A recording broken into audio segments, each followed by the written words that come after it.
What's the crack, folks?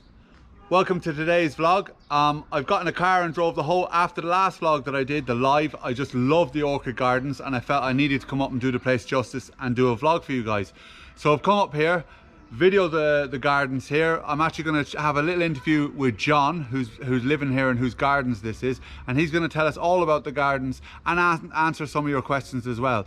Guys, so remember, if you do like the content that I'm pushing out, don't forget to like, subscribe and ring that bell for further notifications.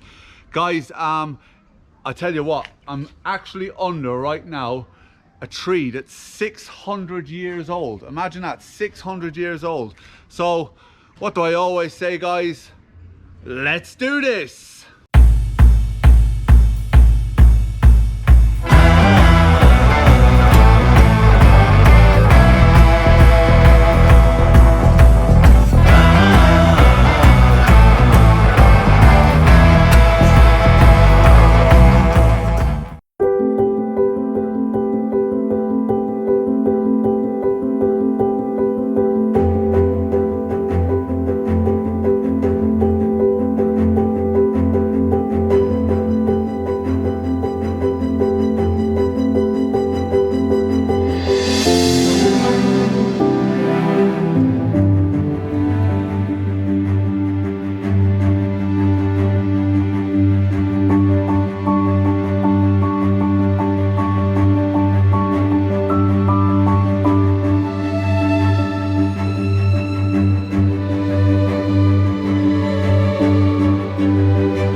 Guys, thank you for joining us today. I'm now here with John, whose beautiful gardens this is, beautiful house this is. I feel truly blessed to be here, and we've had a glorious day for it, John, haven't we? Another glorious day. I tell you what, I think I look at the Irish in that, isn't it? Yeah, absolutely, absolutely. Although I must say, we get quite a lot of sunny days. Yeah, I know Puerto La Cruz has a sort of bad name. Yeah. They're sort of always cloudy, the south's always sunny. But in fact, in the winter months, we get a lot of sun. The clouds are very high and they fly over the mountains. So you don't tend to get the sort of what we call the donkey's belly, which you tend to get more in the summer, in the early summer, especially May, June, sometimes July. But winter tends to be quite sunny in the north. In fact, there's a lot of sun. So if someone was coming here and they wanted more sun in the north, you'd probably recommend the winter more months than the summer. Absolutely, especially from December onwards through to April. And then you can get a little bit of this donkey's belly thing. Okay. In May and June, and then July, the sun starts really coming down strong, so it melts the clouds. So normally July, August, September, especially August, September, are beautiful months. So this myth that I hear bandied around a lot of it being cloudy up the north always isn't true, because it's not true. I've been here loads of times. It's a great exaggeration. Yeah. I'm not saying that there's more sun in the south, of course there is. Yeah. There's more sun in the south than the north, that's definite. But the exaggeration is just tremendous, So come to the north, folks. Exactly. And what can I say? It's the beautiful thing about the north for me is it's so green, so lush, and it's just stunning. I mean, these gardens, unless you see them for yourselves, I'm going to show you a bit in a little while on a video of what the beauty of these gardens, the orchid gardens here. You can't really appreciate it unless you come. So I would definitely, next time you're in Tenerife, I'd definitely come and see these gardens. What I suggest now is I'd love to know a little about, because the last vlog I did, a lot of people were really interested about you and your history here on the island. So I and the people that watch my channel would love to know your history, if you don't mind telling us a little bit how you were born, you grew up here, the history of your family here on the island. Yeah. If you could tell me a bit about that, it'd be excellent. Sure, Daniel. Yeah. Well, I mean, the family, the history of the family goes back to the beginning of the history of this house, which is 1756, basically. Wow. It was a bloke. He was a Scot from Dumfries, and he came out here after the Lisbon earthquake because he was exporting wines from Portugal. So when the earthquake came, he decided to move. Obviously, Lisbon was totally destroyed, so he decided to move and came to Tenerife. This was John Pasley. He bought this house.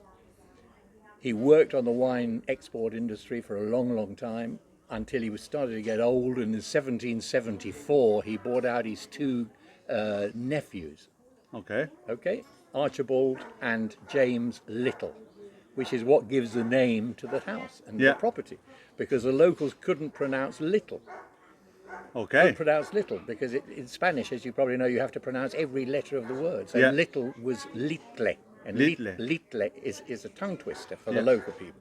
So they changed it to Litre. Litre. Litre. So and that's what I was struggling to pronounce.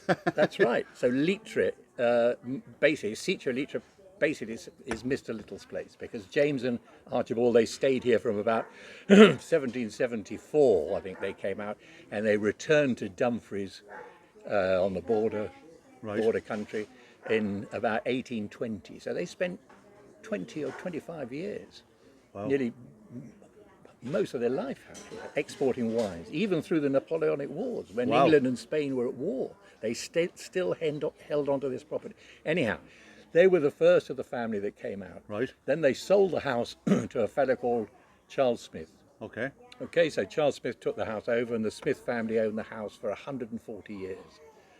Wow. From 1856 to 1996. And then I came along and bought it in 1996, without even knowing that my forebearers had been owners of the same house. Wow. Which was rather strange and rather spooky. Yeah. And I didn't find out about this until somebody did my sort of family tree thing and found out that my great-great-great-great-grandmother, in a direct line from my mother's side of the family, the Scottish side, the Dumfries side, was related, when in fact she was the niece of Archibald and James. Wow. And she was my grandmother in a direct line, Jane Little. That's amazing. Amazing. So we came back to the Canary Islands, the present family, if you like, came back to the Canary Islands in 1898, I think it was. Wow. Not to this island, but to Gran Canaria, okay, to Las Palmas. And the reason they came back is because there was an advertisement in a Liverpool newspaper that the new hospital, called the Queen Victoria Hospital for British Seamen, had just been opened in Las Palmas. Okay. Because of course British ships were in and out all the time. You know, the empire was starting, West Africa, South, the Boer War, the meat trade with Argentina and Uruguay. So there were British ships in continuously, much more than anybody else's ships, including Spanish ships. So they decided they wanted a hospital for British seamen. It was called the Queen Victoria Hospital for British Seamen. In 1890. So a lot of boats would have been passing through at the time, stopping off here. Tremendous. Trading here. Trading here, bunkering here, because the coal was the most important thing. Okay. This is where they took on coal to continue their journey, either back to the UK or wherever they were going in South Africa. So there's a deep history of British people stopping here on a regular basis. Oh, yeah. Way back. Way back. Okay. So she came out and took the job as matron. Okay. Okay, a great aunt of mine. And since then, the family's been here, apart from the two wars, where my grandfather went back for the first and my father went back for the second, and both, thank God, survived. Yeah. And here we are. You know, so you grew up here, yes? You spent... I was born here, and I spent my very early years here. Yeah. Then I was sent off to school in England. Okay. And I was 10 years at school in England, boarding. Okay. And then I came back again, went into the travel trade, which I think you have something to do with. Yeah, I do as excursions. Well, yeah. Sure. So we set up a travel agency. I worked for Freddie Laker, who some of the older members of your audience will probably remember the name. He started the Sky Train between New York and Gatwick. Okay. Okay, he was the first of the sort of, let's say, low-cost flyers, you know. So I was Freddie's man here on the island for 20 years. Wow. Until he went bankrupt. Okay, you probably know. I don't. Too young. I'm going to be honest with you. I'm not going to pretend I know. I don't know. Freddie Laker he was a very famous man in civil aviation. Okay. Okay. So I've been here ever since, and we bought this, as I say, in 1996. Yeah.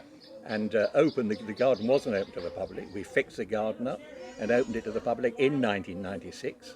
So it's been open now for 25 years to the public. And you know what? It's an absolute credit to you. Do you do a lot of the work yourself in the garden, or is it? Me and my wife do a lot, and we have one garden. Okay, excellent. So there's basically three of us working in the garden.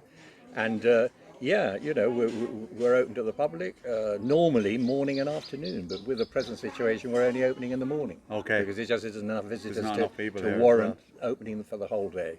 So that's a little bit of the history of the family, Daniel, you know.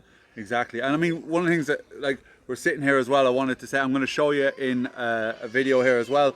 They do a lovely afternoon tea here, so you can come down, go to the restaurant here, have your afternoon tea, have a wander around the gardens. It's a really nice day. You have a morning brunch. A morning brunch, exactly. We've got one sitting here. It looks absolutely beautiful. Yeah. I will be tucking into it in a few minutes, but it can't stop me from eating. But yeah, so definitely worth a visit. The other thing I was going to ask you is, because we did touch on it the last day we were here, was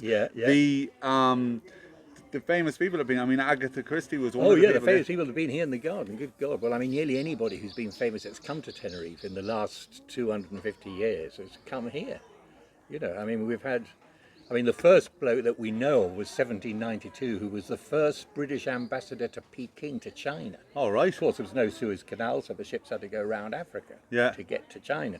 So he came here with all these officers, 2 ships, HMS Hindustan, HMS Lion, and all the officers and Lord Macarthy came here to the garden and spent a bit of time here, a few days here. They climbed up Mount Teide, came back again, and then returned to their ships in Santa Cruz. They were anchored in Santa Cruz and continued their voyage to China.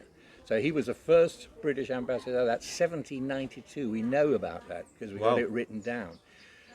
Then, of course, in 1799, we had Alexander von Humboldt, which probably doesn't say much to the English-speaking members of your audience. Isn't he? He was a famous geologist, scientist, adventurer, traveller, and he was from Berlin.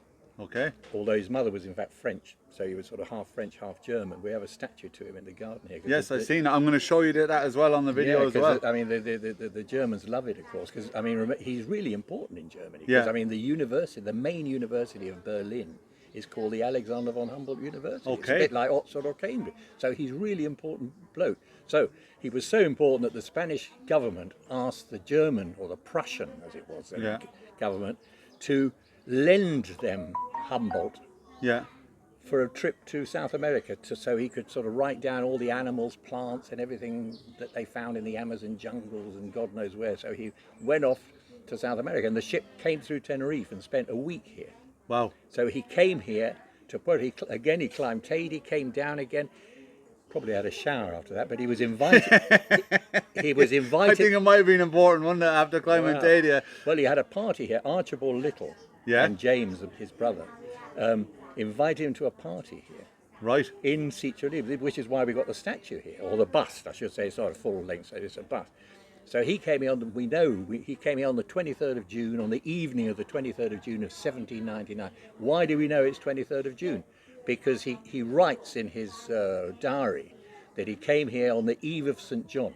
Okay. Okay, and St. John is the 24th of June. Okay. So the 23rd of June, Archibald and James gave a party for him here. Excellent. So he was here in the garden at this garden party, okay, on the 23rd of June. That was Humboldt, so very important for the Germans, not so important for the Brits, but probably most have never heard of him. But anyhow, we do have Germans that watch the channel as well, so you'll find it mainly British, but there is Germans that watch channels, so they will definitely know who he is. They will definitely know who Alexander von Humboldt is. Then we had, who do we have after that? We had Oscar Wilde's father. Oh yeah. A fellow called William Wilde. William Wilde. Okay, and it works well, that name, William Wilde. William Wilde. He was a doctor. Yeah. He was a nose, throat and ear specialist to Queen Victoria. He was from Dublin. Yeah. Okay, so don't know for what reason, but he came out to Tenerife on a private yacht in 1837 and spent about 3 months living in this house here. Wow. Yeah, so that was William Wilde. Oscar Wilde never came out, but William Wilde came out.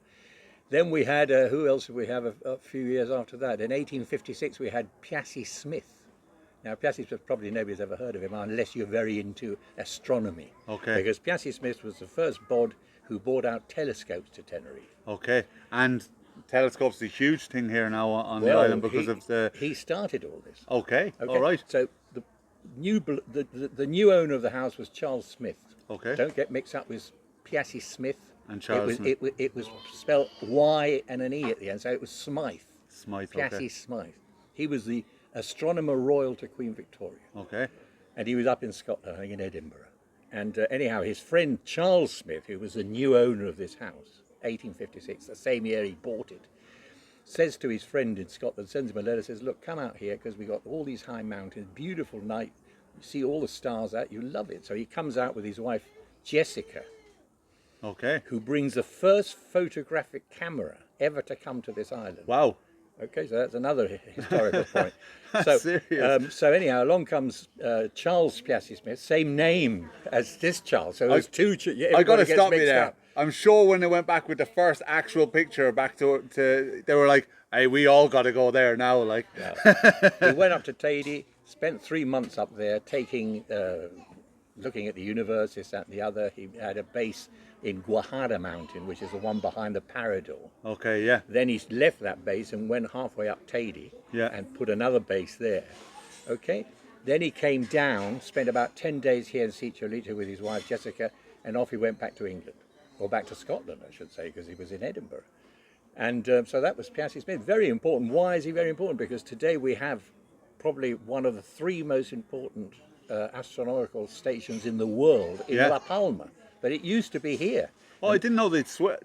They swapped it. Oh, They right. swapped it because of the night lights of Tenerife. It's got more. There was so much pollution from the light that the telescopes here weren't able to see the universe properly. So they said, okay, we're moving the whole thing and we're going to La Palma. So Okay. I think in 1990 something or other, they moved to La Palma. Okay. Okay. And in La Palma, they set up what's there today, which is Okay. some of the biggest telescopes in the world. The Isaac Newton, the William Herschel. Every country in Europe has a telescope there. They observe the sun here, isn't it? Am I right in saying they use? The Germans stayed here, Yeah. although they have a telescope in La Palma as well. But the Germans stayed here because they were studying the sun. Yeah. So the station you have now up in Isaña, Yeah. where most of the snow falls, is a German-based station which is studying the sun. Okay. So it's a solar station. So that was Piazzi Smith. All this came because of Piazzi Smith. Otherwise, you know, he was the first bloke. That was 1856. And of course, Jessica with her camera, some of the first photographs ever taken on this island were taken in this garden. That's amazing. Yeah. That is amazing. Yeah, That's some deep-seated history there, right there.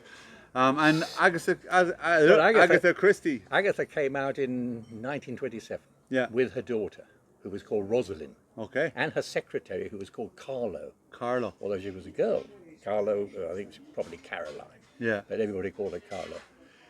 And they stayed at the Teoro Hotel. They didn't stay here, they stayed at the Teoro Hotel. But during their 3-week stay here, they visited Molly, who was the owner of the house, about twice, as far as we know. Came to the garden. It wasn't open to the public then. It was a private garden. In fact, it was much bigger than it is now. There were banana plantations all over the place. It was really, really a big place, you see. And, you know, so she came on tour again, but she came out. Why did she come to Tenerife? She came to Tenerife because she'd had a bad time because her mother had died. So she was very upset about that. And then her husband, Colonel Christie, decided that he'd fallen in love with his secretary. All right. So he walked in one day in Torquay, where they lived, and said, look, you know, I'm divorcing you because I've fallen in love with my secretary. Well, that's not good news. So she was in a really bad state. Yeah, I can imagine. Okay, so friends of hers said, well, look, go to this new place called Puerto de la Cruz in Tenerife, and you'll really enjoy it, and you'll be away from everything, and you'll be able to finish it. So she finished a book called here, The Mystery of the Blue Train, I think it's called. Okay. Okay. And then she wrote a short story. Well, she wrote a book called The Mysterious Mr. Quinn. Okay. Okay, and it's 10 short stories. One of the short stories is called The Man from the Sea, and the plot is based here in Puerto de la Cruz. Okay. Strange enough, no murder, no suicide. It's more of a love story. Maybe because of the divorce, the up-and-coming divorce. In those days, divorce took years, probably. You know, yeah, it was a big thing as well, wasn't it? Big thing, yeah. So anyhow, that's why she came out here. Then after leaving here, she went to Las Palmas, spent another 3 weeks, then went back to England. And there she wrote another story in Las Palmas, a Miss Marple mystery called The Companion. Okay. And there is a murder. Okay. So she wrote 2 short stories here. So that's Agatha Christie. In fact, Puerto de la Cruz has every 2 years they have a festival, an Agatha Christie festival here. Okay. Puerto, which actually was my. I didn't know that. Didn't you know that? No. Well, it was my idea. Well, I used to be in the tourist board here, on the tourist board. And I put forward the idea to have an Agatha Christie festival. So luckily I went to London, grabbed hold of Agatha Christie's only grandson, called Mr. Matthew Pritchard. Yeah. And he agreed to come out every 2 years with his wife as guest of honour. That's brilliant. So he came out while I was in the on the tourist board. He came out, I say, every 2 years, and we found there's a bus to her up in La Paz. Yeah. There's a little street called the Agatha Christie Street. There's a lookout spot called the Agatha Christie Lookout. And, you know, in the festival there's theatre, there's cinema, in Spanish and in English. I think that's something, just to stop you there, I think that's something that is missed by a lot of people that come here, the culture of this island. There's so much culture, which you're you know, explained to us excellently, particularly in the north and in Santa Cruz. You know, there's theatre, there's arts, there's all that stuff that people sometimes they just, when they think of Tenerife, they just think of the beach and the sun and the sand. That's right, yeah. But there's so much more to discover to this island. I mean, that's what I fell in love with this island was obviously I like sun because I've been living in Ireland for the rain, with the rain for so long. But it has so much. I mean, from culture, theatre, arts, music, beaches, mountains, woodland, you know, there's so much to offer here. You know, some people miss that, you know. I mean, most of the culture, I must say, is up in the north. Yeah, because it's the longest settlements here. Yeah, because isn't it? this was a port, and this, I mean, the Orotan Valley, as you probably know, is the most important agricultural area on the island. Yeah. So, of course, there was no roads in those days, or very bad roads. It took ages to get to Santa Cruz. So what happened? Well, the ships came here, and all the produce, whether it was sugar or it was wine or it was bananas or whatever it was shipped off from here. Sometimes difficult because big waves here. But anyhow, it was all shipped off in barges. The ships would lie at anchor about a mile offshore, and these barges would take out the goods to them. So this is why Puerto Cruz became so important, and this is why most of the sort of foreign visitors and foreign residents lived here. Yeah. Which is why there's such a big British influence here. Yeah. Just to give you an example, as you probably know, I mean, the oldest Protestant cemetery in Spain is in Puerto La Cruz. I'm going to be honest with you, I didn't know that. Well, it dates from 1734. Wow. Imagine it, 1734. Wow, that's a long, then long time. You got the English Library, which dates from 1901. Wow. In the Teoro Park. You got a British club, which again dates again from the beginning of the last century, 1903 or 4 or something like that. You got the Anglican Church, which, as you well know, Spain has always been very Catholic. Yeah. And they wouldn't allow any churches which had anything to do with anybody who wasn't Catholic. Okay?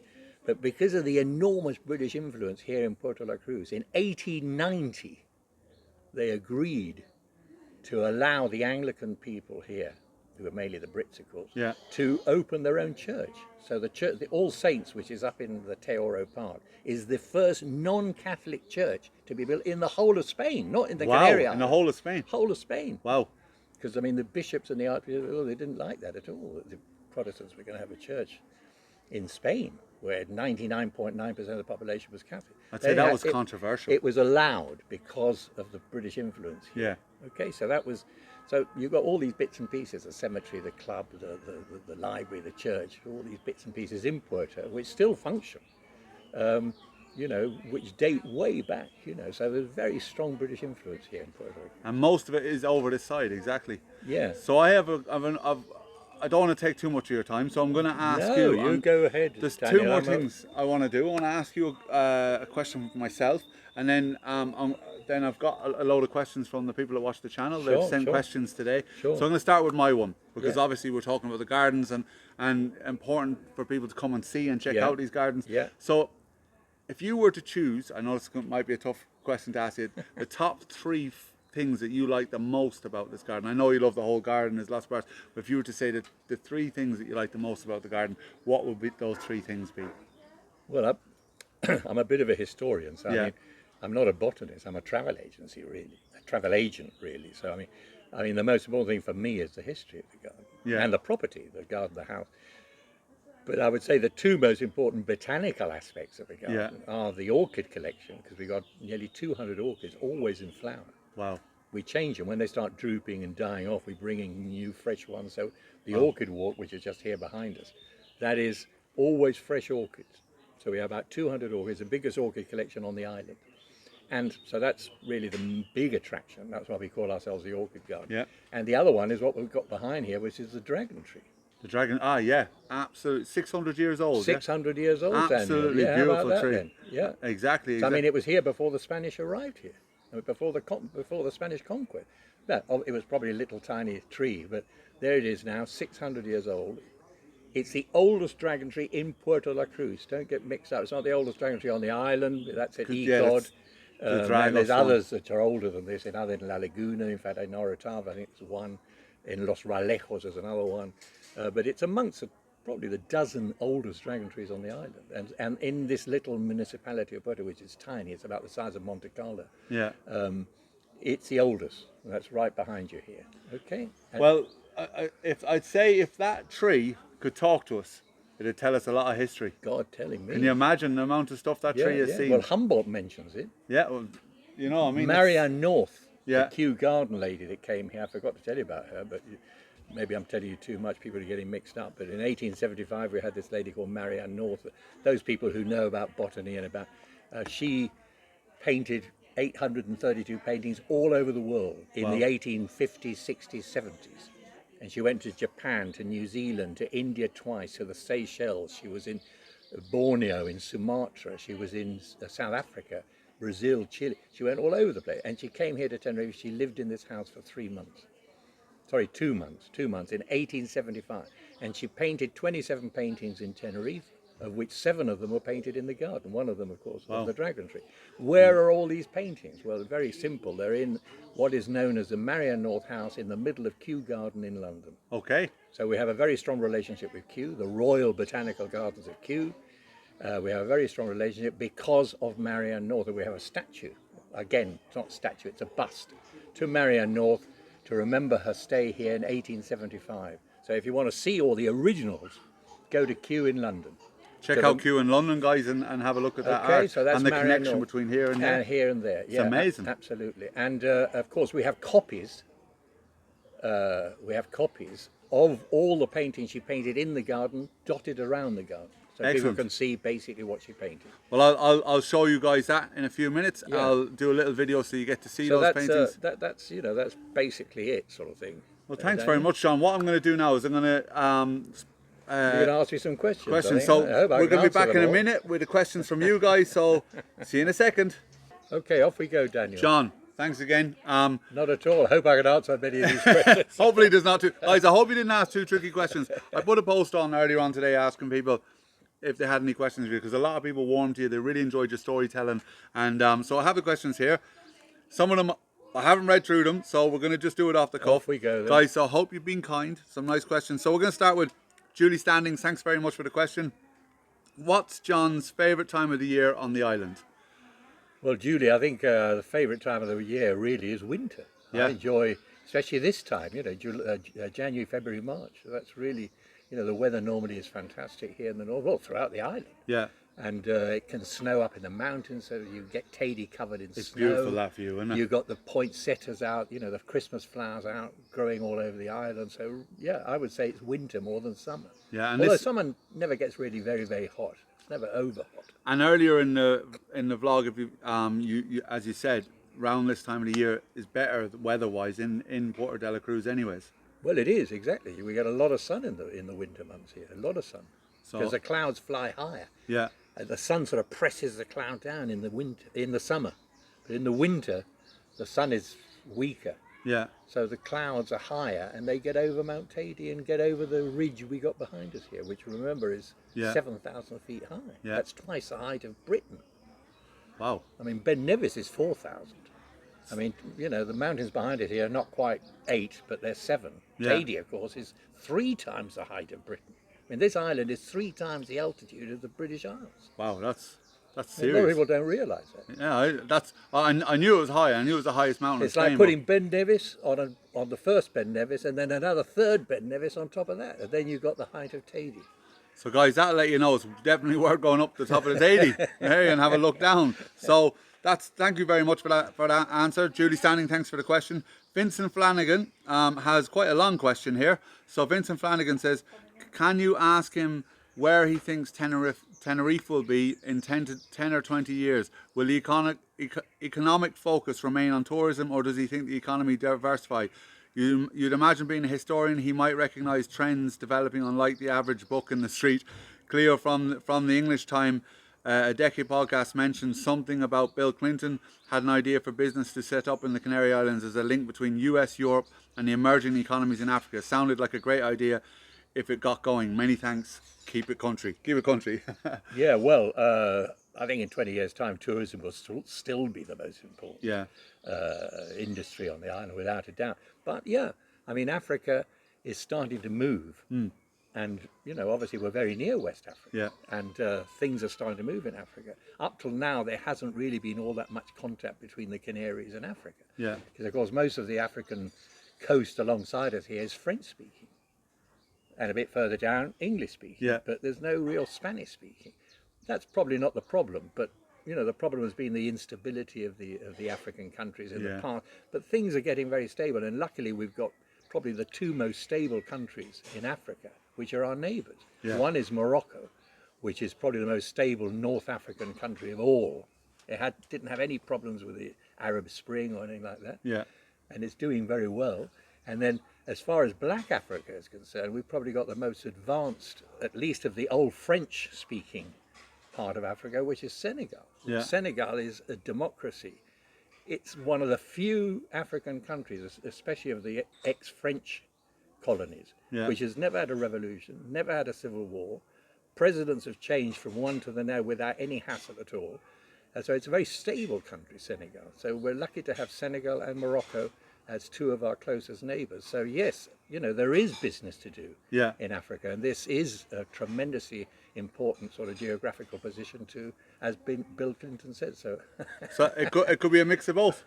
Yeah, I think it'll be a mix of both. Yeah, but primarily tourism. Yeah, and the ports, remember, Daniel, the ports are very important. Especially Las Palmas. Santa Cruz, not all that is important for cruises, but Las Palmas is one of the most important ports of the world. I mean, in Spain, after Barcelona, it's the second most important port in Spain. Wow, you just go to Las Palmas, the ships are coming in and out all the time.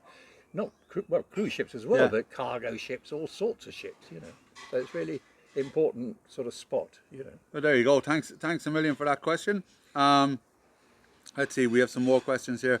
That was, I'm just going to get them here. That was Vincent Flanagan. Thanks very much, Vincent. Thank you, Vincent.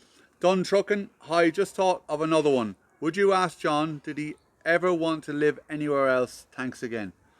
Not really, Don, no. I'm very happy living here in Puerto de la Cruz and in Tenerife and in the Canary Islands. No, I don't think. It's got everything, really. It's a lovely place to live. Because remember, we're geographically African. We're politically European. And we're culturally, basically, South American. Remember, we have a tremendously big carnival. The second biggest in the world, isn't it? Second biggest in the world after Rio. I'm not sure about New Orleans. That's pretty big as well. But if it's not the second, it's certainly the third. So we have we have the best of South America. We have the climate from Africa, and remember, we don't have any creepy crawlies. We don't have any snakes in the Canary Islands. We don't have any insects that can, malaria carrying mosquitoes. We don't have any of that. So we have all the benefits of the tropics and none of the drawbacks of the tropics. So we're very lucky as far as that's concerned. Well, I'm moving. And we got the stability of being part of Europe. The political stability of being part of it. So we got really the best of three worlds, maybe. I agree. I love it here. I mean, only if I couldn't survive financially here, I'd leave. And that's the only reason I leave. This has become my home. And you put it really eloquently why it's so beautiful here and why it has so many benefits to living here. If you can make a financial living here, it's a great place to live, I think. So Mike Gill, hi Daniel, could you ask him the last time Teddy erupted or even had a bit of a rumble? Well, Mike, the last time Teddy erupted was in October of 1909. So that is what? That's 112 years ago, 111 years ago. So since then we haven't had an eruption in Tenerife, but we have had eruptions in La Palma. We have had two eruptions. We had one in 1949 and one in 1971 on the little island of La Palma, which is west of here. And El Hierro as well, no? Hierro, we had an underwater eruption a few years ago. Well, it didn't quite come up over we were hoping for another little island to come up, but it sort of bubbled and did all sorts of things, but it didn't actually appear above the water. And now, of course, it's totally quiet, so you can go down and see the crater under the water and all this sort of thing. Yeah, I believe it's a beautiful. I keep meaning to go. I really want to go scuba diving there because I love scuba diving, and I need to go over to El Hierro and get a couple of dives over there. Absolutely. I think it'd be well worth looking at. So thanks very much. Thanks, Don Truckin, for that. Actually, sorry, that was Mike Gill. Mike, yeah, that was Mike Gill. My yeah. apologies, Mike. Dunn Truckin has another question. Daniel, can you ask John, when did the first British people reach the island? I think you answered that in the vlog, Noel. Well, I mean, roughly. historically, we know that the first merchants came out here. They were sugar merchants. They came out here in around 1520, 1530. They were the first English merchants that came out here, I think, from Bristol. Okay. But that was, remember, I mean, this island wasn't conquered by the Spanish until 1496. Wow, okay. So they were here sort of 30 or 35 years after the Spanish conquest. So, you know, so yeah, very, very early on, if you like. Yeah. Excellent, nice one. A great question, Don Truckin. Wayne Warbs, does he ever see a situation whereby the Canary Islands split off from Spain, or are the islands not self-sufficient enough? Would he be in favour or not? Oh, that's a tough Well, question. let's say I can't see the situation. I mean, when we have general elections here, there are one or two very tiny independent parties that want independence of the Canary Islands, but I mean, they get about 2% of the vote, 3% of the vote. I think most islanders realise, and so do I, that one of the reasons why the great majority of the Canary Islands would never dream of being independent from Spain is because of our proximity to Morocco. Okay. So what we don't want is a new Falkland situation in the Canary Islands. Okay, yeah. And let's leave it at that. Yeah, we won't delve. You know what I mean? Yeah. If we were independent, we would be basically sitting on a problem, because Morocco is quite an important country. It's got a lot of armed forces and all the rest of it. Yeah. So I mean, just our little 7 islands by ourselves. Yeah. We need a reasonably strong country in Europe to back us up. So, you know, and of course the other thing, of course, that the locals are mainly Spanish stock anyhow. There's a great majority of locals are Spanish. Yeah. You know, and It's a mix. There's a big mix here. It's a big mix, but you never really get people talking about independence, you know, like say in Catalonia. No, you wouldn't get it as much here. Like. No. I say in the general elections, there's parties which are, you know, they're legal parties, but I say they get about 2-3% of the vote. Tiny. So we don't want to go into too much politics. So so the next question is from Scotsman in Tenerife. He has his own channel, so guys, if you haven't seen it, check it out. He does a lot of videos here on the island. He has asked, "Hi Daniel, few questions. What is the link between Scotland and the Tenerife flag? Why did he pick the north to settle in?" We've got to be careful here with time, so Scotsman Tenerife, I'm gonna have a look at which question we can choose. The famous people we've already touched, so let's go with what's the link between the Scotland and Tenerife flag?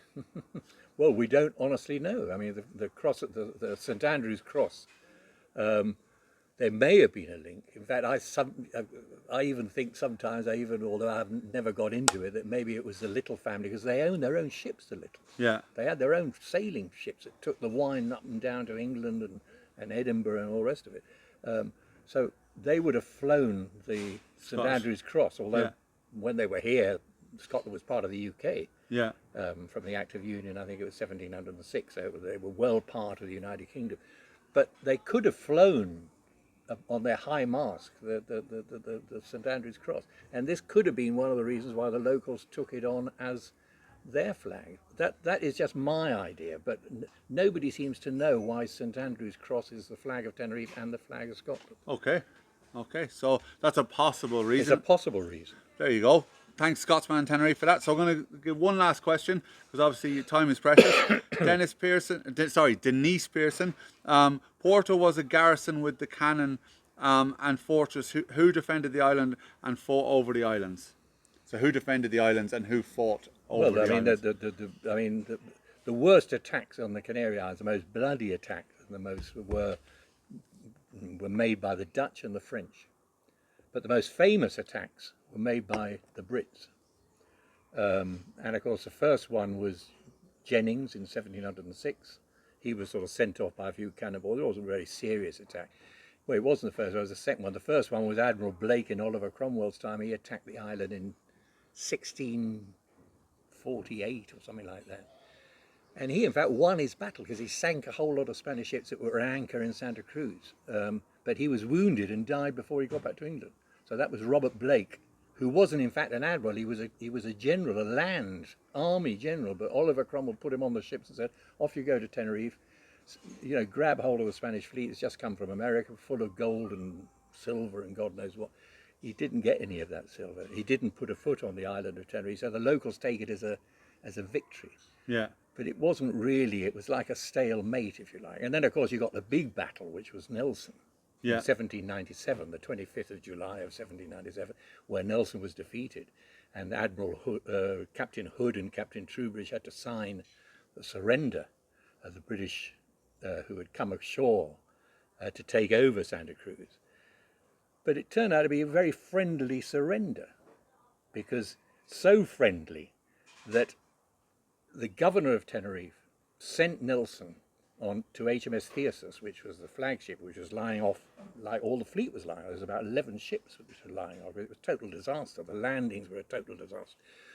I mean, quite a lot of Brits were killed. I mean, there was about 200 British killed to about 20 or 30 Spanish killed. Wow. Why didn't Nelson sign the surrender? Because he was wounded on board HMS Theseus because he's just had his arm amputated. Right. So remember that Nelson lost his arm here. A cannonball hit his arm, Wow. his right arm, and it had to be amputated. So he was lying in bed on board HMS Theseus, just having been operated without anaesthetic. So General Gutierrez, who was the governor here, sent him wine and cheese from the island with a letter hoping that he would recover quickly from his wounds. And then Nelson sent back to General Gutierrez, who was the governor of the island, he sent back a keg of beer and a ham from the flagship HMS Theseus back to General Gutierrez, and promised that he would never attack the Canary Islands, that the British fleet, the Royal Navy, would never attack the Canary Islands again, which they never did again. Okay, so it was That was the last attempt. It was a friend. That was the last attempt. Yeah, that was the last. Except Churchill, of course, during the Second World War, because Operation Pilgrim was going to conquer the Canary Islands. Yeah. But that's another story I'll tell you next time. Definitely. But another thing I just mentioned to you, now that you're here and you've got such a big audience, Daniel, is this thing about the Canarians. Yeah. And I've always been, you know, I mean, before 1990, Yeah. the word Canarian didn't exist. Okay. Okay, so Canarian has become, even the new airline, which seems to have just been formed by the Canary Island group of businessmen, is called Canarian Airways. Now, if you think about it, it's common sense that Canarian doesn't exist. The proper way of describing the Canary, anything to do with the Canary Islands, is Canary. Canary people, Canary bananas, Canary Islands. They're not Canarian Islands, are they? Canary Wharf in London. Yeah, yeah. Anything to do with Canary Islands is Canary. It's not Canarian. Yeah. So I wanted to put that forward because this is a sort of Germanic sort of inroad into Canarische, I think the Germans say there when they talk about the Canary Islands. But it's not an English word. It was never used in the past. Everything was Canary. The people, Canary people, not Canarians. Yeah. You don't say Canarian Wharf or Canarian Islands, or although I've seen it written. Everything's Canary, and it's much prettier. It is. The word rhymes off the mouth. It way rhymes nicer. off the mouth. Canarian sounds, I don't know, a bit guttural. So anyhow, I just thought I'd put that in. So we're going to start. We're going to start a movement from now on. We all call it Canary Islands. No more Canary and no more Canarians. They're Canaries. But then you might be confused with the birds. Thanks very much, guys. Thanks a million, John, for joining us. I really appreciate your time, and I know how precious time is. It's great fun. It's great fun. Excellent, and I've learned so much today, and I'm really grateful for your time. Thank you very much. At all. Next time you come, I'll tell you about Churchill's visit and the Beatles visit. I love that. Yeah, we have to talk about the Beatles. Next time we never got to that. We haven't even mentioned the Beatles. Definitely 100%. Yeah, 100%. So guys, if you are in the area, if you do come out, forget if you're in the area, come to this area, come to Puerto de la Cruz, come to the gardens here, come and have a chat with John, a world of knowledge, and knows so much about the island, and such a warm gentleman. So I really enjoy spending my time today with him. So guys, I'm going to show you around the garden now, and that's it. Thanks a million. Thank you, Daniel. Thank everybody for listening. Thank you.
Okay guys, so I've got Kelly here who's basically coffee shop, runs the coffee shop. It's her coffee shop here. They do the afternoon teas, all the different things. So I mean, Kelly, what's the crack? Hiya. Kelly's not nervous at all, just so you know. So Kelly, what do you offer here in the coffee shop or restaurant? Okay, well, we offer our afternoon teas and brunches, and they're served at any time of day that you like.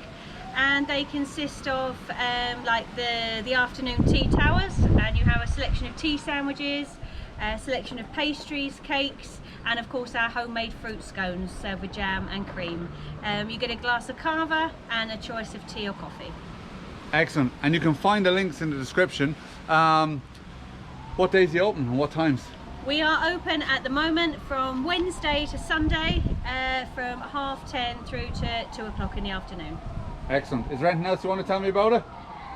We also offer our breakfasts, which you have a selection of rolls and croissants, a plate of ham and cheese, homemade banana cake, and then you have scrambled egg and bacon with fresh orange and choice of tea and coffee. Everyone loves homemade banana bread. I love it. Or banana cake. I love it personally. And I have to say, the afternoon tea I had today was absolutely spot on. I definitely recommend you come and visit here for the gardens, for the food, for everything, for the smiley, happy people that I've met here. Make your way to this garden, guys, and have something to eat. Thank you very much. Thank you. So, yeah, come and see Kelly. There you go. Nice one, guys.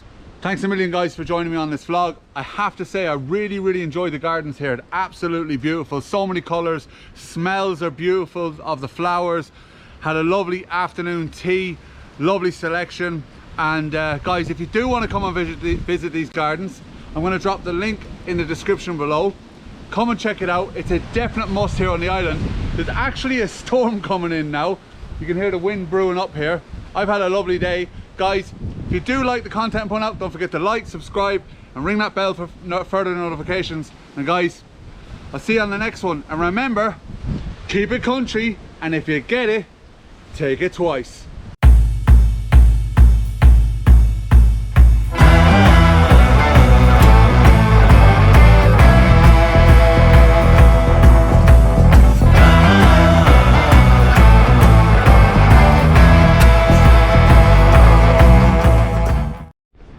So guys, you've seen my crib, you've seen all around it. You got to get out now. You've seen enough. Take it easy. Get out of my crib, guys.